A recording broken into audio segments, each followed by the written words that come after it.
Missed out on sports grants despite being completely eligible. Yeah, there was a soccer club in Victoria was among that long list of clubs that was recommended for funding.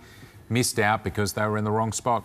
They were in the wrong location, didn't fit in with what the government had drawn up, which was a list of marginal seats and targeted seats. Of course, we can all make comparisons between those cases and the cases of, say, a rich golf club that got money for solar panels. Yes, indeed we can. Anger from grassroots sports clubs with the sports grant scandal deepening.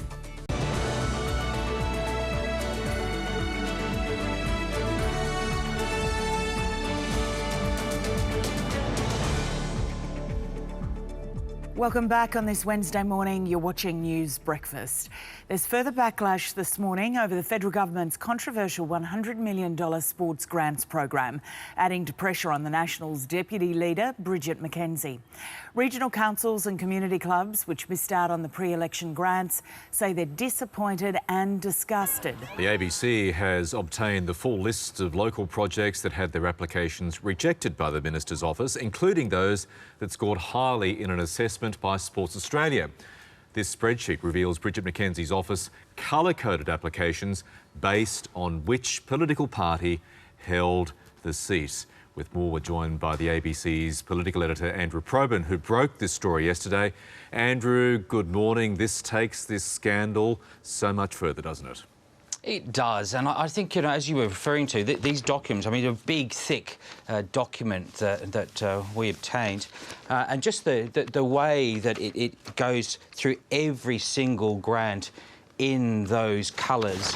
It's damaging in a visual sense, but also it goes to the very heart of the real problem here, and that is what you were alluding to before, Michael, that you've got these not-for-profit organisations, community groups, sporting clubs, councils, who've each thought that they could legitimately have their applications looked at, and that these grants, and then, you know, this is $100 million, that these grants would be divvied up according to merit. Now, what we've seen with this is that it wasn't by merit, it was a fix-up from the start.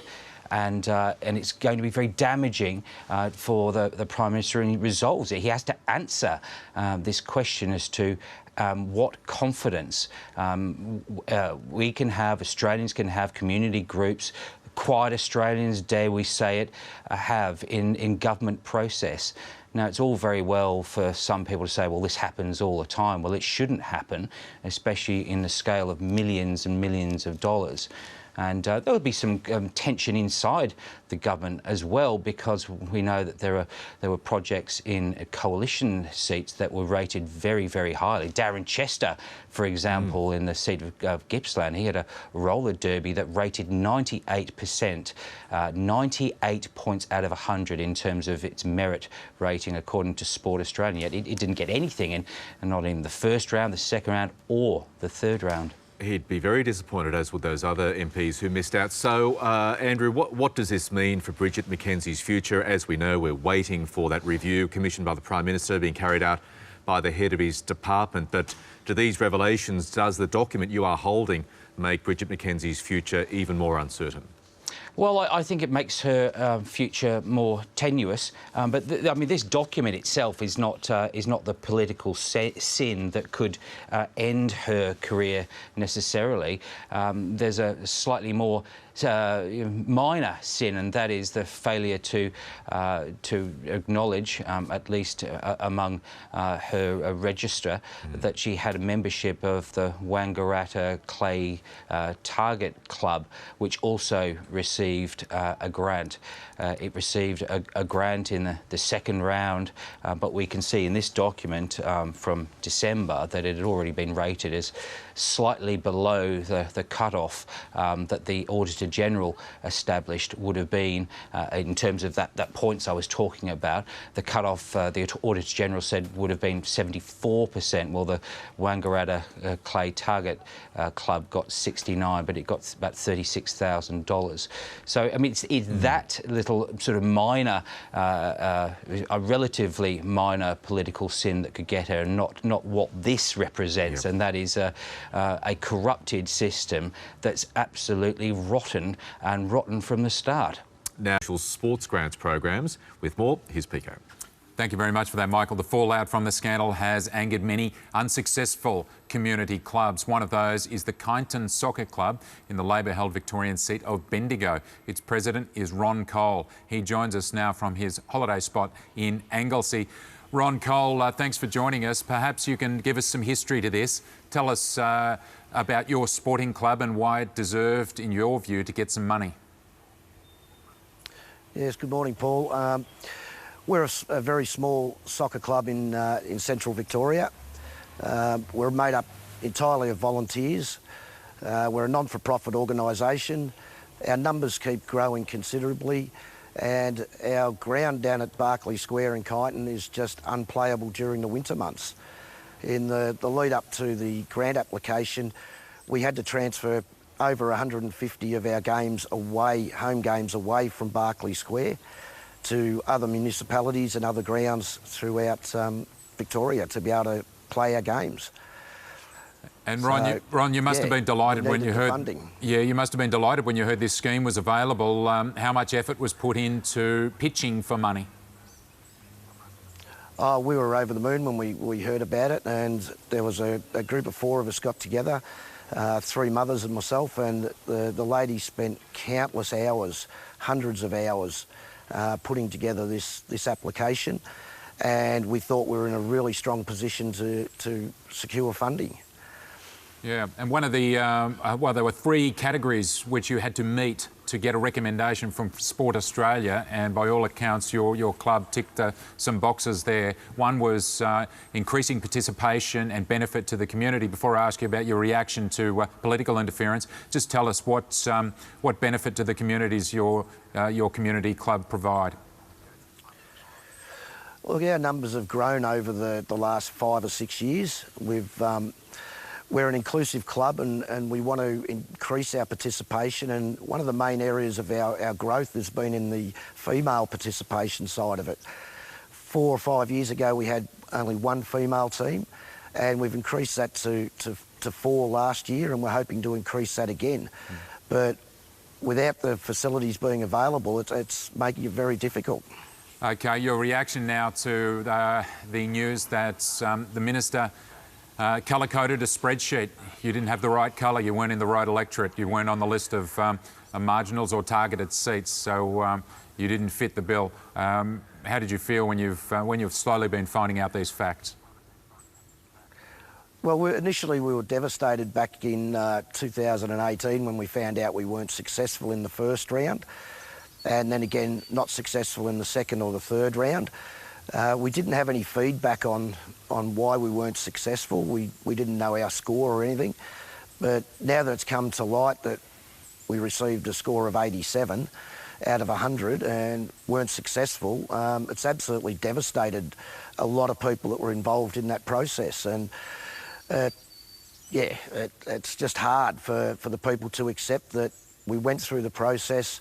Sport Australia ranked us as one of the top 20, but we've been knocked back due to bureaucracy, if you want to put it that way. Yeah. What would you do? Political gain. What would you do now with potential opportunities to put in for grants? What does this do to your morale?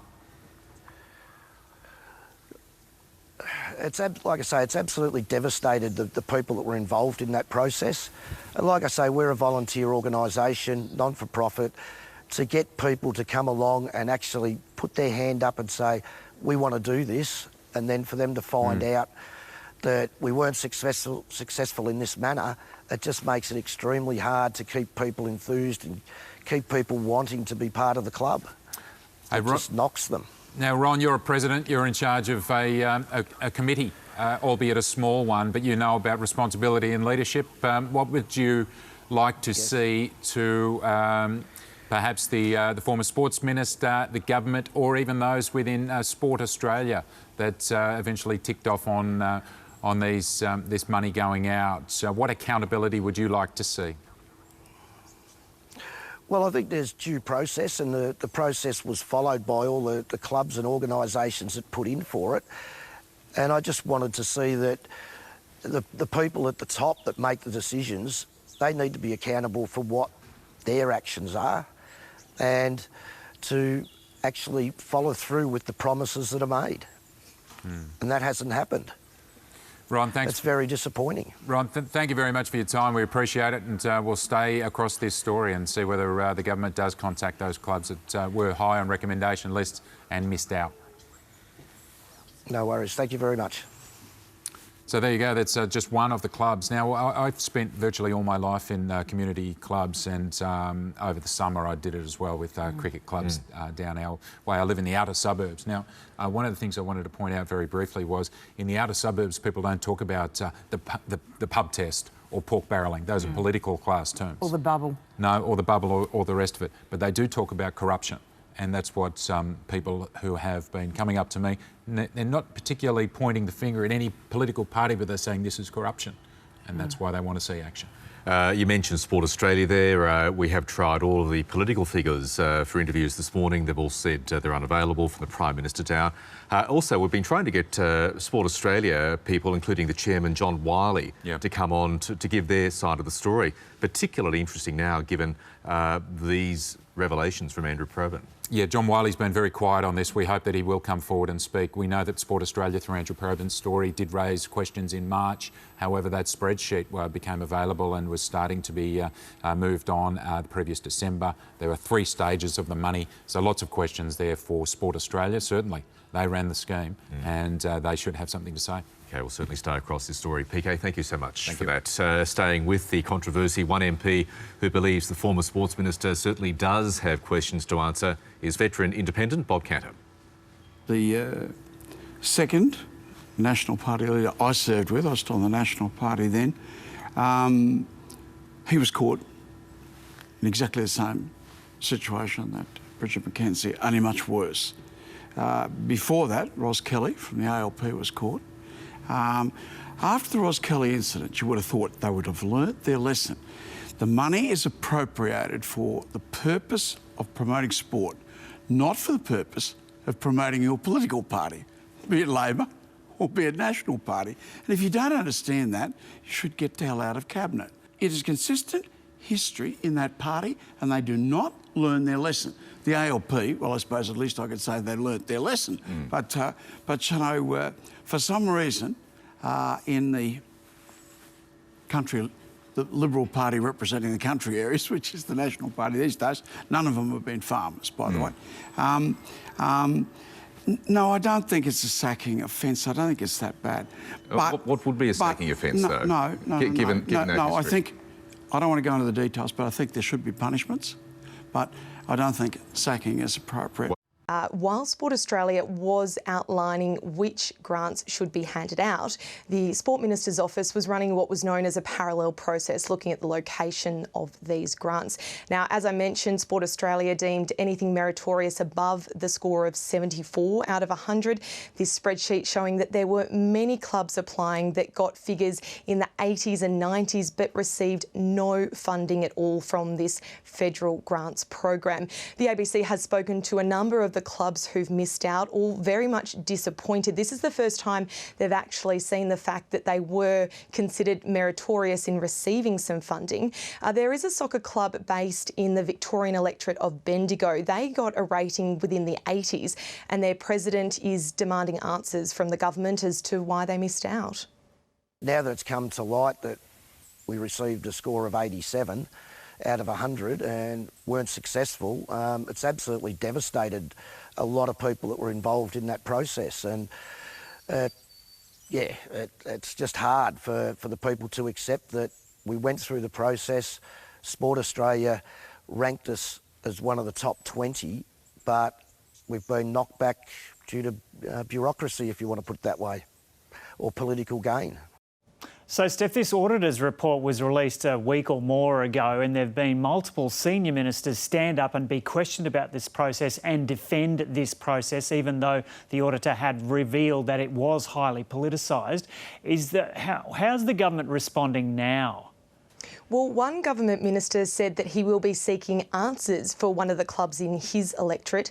Darren Chester is based in Victoria. In his electorate of Gippsland, there was a roller derby club that received a rating in the high 90s but didn't get any funding at all. He said he will meet with that club today and try and get some answers as to why they didn't receive any of that $100 million up for offer. In terms of an official response from the Sport Minister now is Richard Colbeck. He hasn't addressed any of the concerns that have been raised over the past few weeks. He simply released a statement saying that he wants to find out who has leaked these documents that were given to the ABC. Quite astonishing considering the amount of information that's come to light since going through these details. Furthermore, the ABC has also obtained emails showing that Sport Australia raised concerns about the process and whether it was even fair. Now, Bridget McKenzie hasn't commented any further on what the ABC has obtained, citing the fact that there is, of course, that other investigation going on at the moment by the Secretary of the Prime Minister and Cabinet. He's looking into whether any ministerial breaches occurred during this process. And so the Prime Minister is going to make this major address today, setting the scene, he hopes, for this year of 2020. But he is going to face question after question after question on this sports grant scheme. Indeed. The first question obviously is whether he stands by Bridget McKenzie and whether she should go.